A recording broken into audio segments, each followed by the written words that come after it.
ሰላም ተማሪዎች እንደምን ቆይታችኋል? ዛሬ እንግዲህ በሌላ ፕሮግራማችን የተገናኘነው ማለት ነው። ዛሬ የምንመለከተው ከስድስተኛ ክፍል ሂሳብ ትምህርት ላይ የተወሰደ አስርዮሽ ቁጥሮችን ማባዛት የሚለውን ሐሳብ ይይዛል ማለት ነው። እንደዚህ አይነት ይዘት ያላቸው ትምህርቶች ማለት ነው በየትኛውም ቦታ ላይ ሆናችሁ ለምትማሩ ተማሪዎች ይህንን ቪዲዮ እስከ መጨረሻው ድረስ በማየት እናንተም ተጠቃሚ መሆን ትችላላችሁ። ሁለተኛው ደግሞ ለቤታችን አዲስ ከሆናችሁ ሰብስክራይብ በማድረግ ትምህርቶቻችንን መማር ትችላላችሁ ማለት ነው። ስለዚህ የዛሬ ርዕሳችን አስርዮሽ ቁጥሮችን እንዴት አድርገን እናባዛ፣ ከዛ ካባዛን በኋላ ደግሞ መልሱ ወይ በአስርዮሽ ነው ካልሆነም ደግሞ በክፍልፋይ እንዴት እንደምናስቀምጥ እንመለከታለን ማለት ነው። 0.42 ሲባዛ በ0.52። ስለዚህ ይሄንን ጥያቄ ወይም እነዚህ ሁለቱም አስርዮሽ ቁጥሮችን ለማባዛት የምመክራችሁ ቁልቁል ብታባዙ እነዚህ ነገሮችን በደንብ ማባዛት እንችላለን ማለት ነው። ስለዚህ መፍትሄ 0.42 ሲባዛ በ0.52። እንግዲህ እዚህ ጋር በምናባዛበት ሰዓት የትኛውን ቅድመ ሁኔታ መጠበቅ አለብን የሚለው እንመለከታለን። 0.52ን በ0.42 በምናባዛበት ሰዓት እዚህ ጋር ያለችዋን የአንድ መቶኛው ማለት ነው እነዚህ ሁሉ ቁጥሮችን ያባዛቸዋል ማለት ነው። ስለዚህ እንደዚህን ጥያቄ በምንጠየቅበት ሰዓት 2 ሲባዛ በ2 4 እናስቀምጣለን። እንደገና 2 ሲባዛ በ4 8፣ 2 ሲባዛ በ0 0። ምክንያቱም ማንኛውም ቁጥር በ0 በመናባዛበት ሰዓት 0 ስለሆነ ማለት ነው። ቀጣይ ደግሞ ይሄን ካባዛችሁ በኋላ ወደ ሁለተኛውን እንመጣለን። 1/10ኛውን ማለት ነው። 5 ሲባዛ በ2 10 እንላለን። ስለዚህ 10 ካልን በኋላ እዚህ ጋር ነው ከ8 ቁጥር አጠገብ እንጽፋለን። 0 ጽፈን 1 ይኖረናል ማለት ነው። አሁንም 5 ሲባዛ በ4 20 ነው የሚሆነው። እንደገና ደግሞ 21 አሁን 1 ጽፈን እቺን 1 እናጽፋትና 2 ቁጥር ይኖራቸዋል ማለት ነው። 5 ሲባዛ በ0 0 ነው የሚሆነው። ምክንያቱም ማንኛውም ቁጥር በ0 ብናባዛው ውጤቱ 0 ስለሚሆን ማለት ነው። ነገር ግን እዚች ጋር 2 ቁጥር ስላለን 5 ሲባዛ በ0 0 ሲደመር 2 እንልና እዚች ጋር እንጽፋለን ማለት ነው። ቀጣይ ደግሞ ያለውን ስቴፓችን ምንድነው? የአንድ ቤት ሆሄውን እነዚህን ቁጥሮች በሙሉ ያባዛቸዋል ማለት ነው። ስለዚህ 0 ሲባዛ በ2 0 ነው የሚሆነው። ስለዚህ እዚህ ጋር መተን 0 እዚህ ጋር እንጽፋለን። 0 ሲባዛ በ4 አሁንም እዚህ ጋር መተን 0 እንጽፋለን ማለት ነው። ቀጣይ ደግሞ 0 ሲባዛ በ0 ያው 0 ስለሆነ እዚህ ጋር መተን 0 ብለን እንጽፋለን ማለት ነው። ልክ እነዚህን ቁጥሮች እንደዚህ በቅደም ተከተል ከደረደርንና ከሰራን ወይም ከጻፍን በኋላ እነዚህ ሶስቱ ቁጥሮች ማለትም 0 8 4 2 1 0 0 0 0 እነዚህን ቁጥሮች ምን ማድረግ መደመር ይሆናል ስራችን ማለት ነው። ስለዚህ እነዚህን ቁጥሮች እንደምራቸዋለን ማለት ነው። በምንደምርበት ሰዓት ግን የቁጥር ቤት ዋጋቸውን የግድ ማወቅ ይጠበቅብናል። እዚህ ጋር እንደምንመለከተው እቺን 4 ቁጥር ሌላ 0 ስለሌለን እቺን 4 ቁጥር እናወርደዋለን ማለት ነው። ስለዚህ 4 ይወርዳል። ደን ይሄ መደመር ስለሆነ 0 ሲደመር 8 ሲደመር 0 8፣ 0 ሲደመር 1 ሲደመር 0 1 ይሆናል ማለት ነው። 2 ሲደመር 0 2 እናስቀምጣለን። እዚህ ጋር ደግሞ የሚደመር ቁጥር የለንም። ስለዚህ 0 እናወርዳለን ማለት ነው።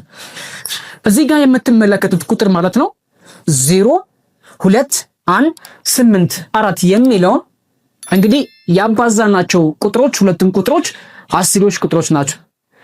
አስርዮሽ ቁጥር እንደመሆናቸው መጠን ደግሞ የግዴታ የምንሰራው ያባዛን አባዝተን ያገኘነው ቁጥር ደግሞ ወይም ውጤቱ በአስርዮሽ መገለጽ አለበት። ከዛ በኋላ ነው ወደ ክፍልፋይ ከፈልጋችሁ መቀየር የምትችሉት ተማሪዎች ማለት ነው።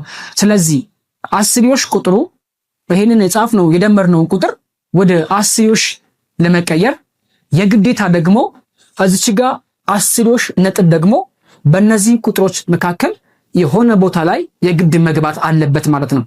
ስለዚህ ያንን አስርዮሻዊ ነጥብ ይሄኛው ነጥብ ማለት ነው እነዚህ ነጥቦች የቱ ጋር ነው ማስገባት ያለው ወይም የቱ ጋር ማስገባት ይጠበቅብናል የሚለውን የብዙ ጊዜ የተማሪዎች ጥያቄ ነው ማለት ነው። ስለዚህ ብዙ ሳትቸገሩ ይህን ቪዲዮ በማየት ብቻ ምን ማድረግ አለባችሁ ለሚለው ሁለቱም ያባዛናቸው አስርዮሽ ቁጥሮች በደንብ እናያቸዋለን። ከአስርዮሽ ነጥብ በኋላ ሁለቱም ጋራ ያሉት ቁጥሮችን እንቆጥራቸዋለን።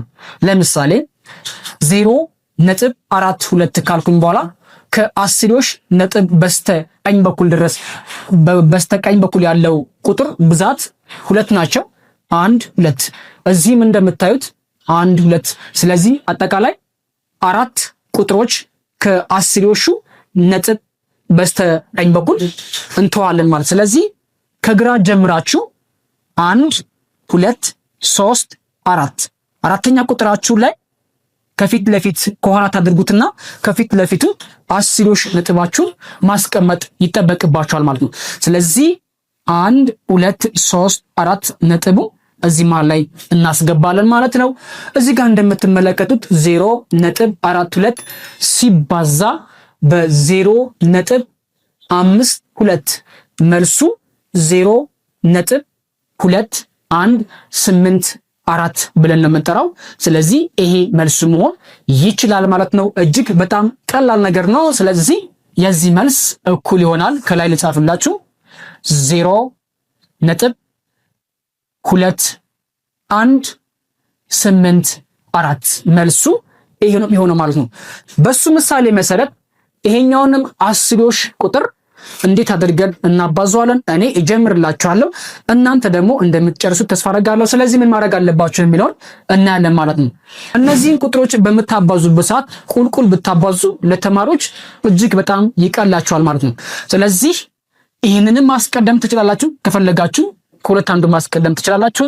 እኔ 1.5 ሲባዛ በ0.03 የሚለውን እኩል ይሆናል 1.5 ሲባዛ በ0.03።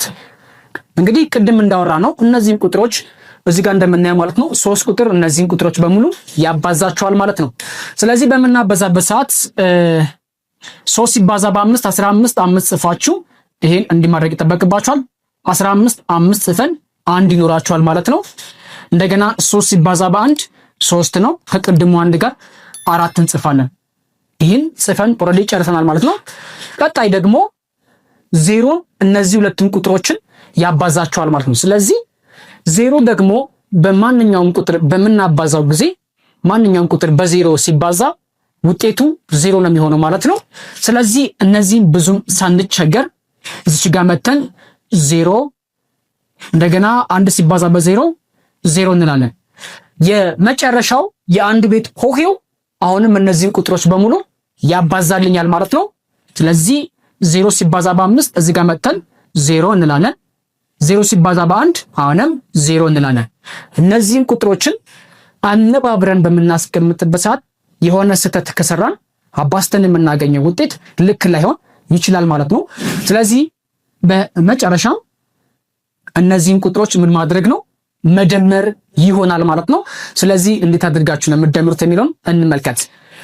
5 ይወርዳል ወይም ደግሞ ከ5 ጋራ የሚደመሩ በሱ ትይዩ ሌላ ቁጥሮች ስለሌሉ እችን 5 ቁጥር እናወርዳለን፣ 5 እናደርጋለን።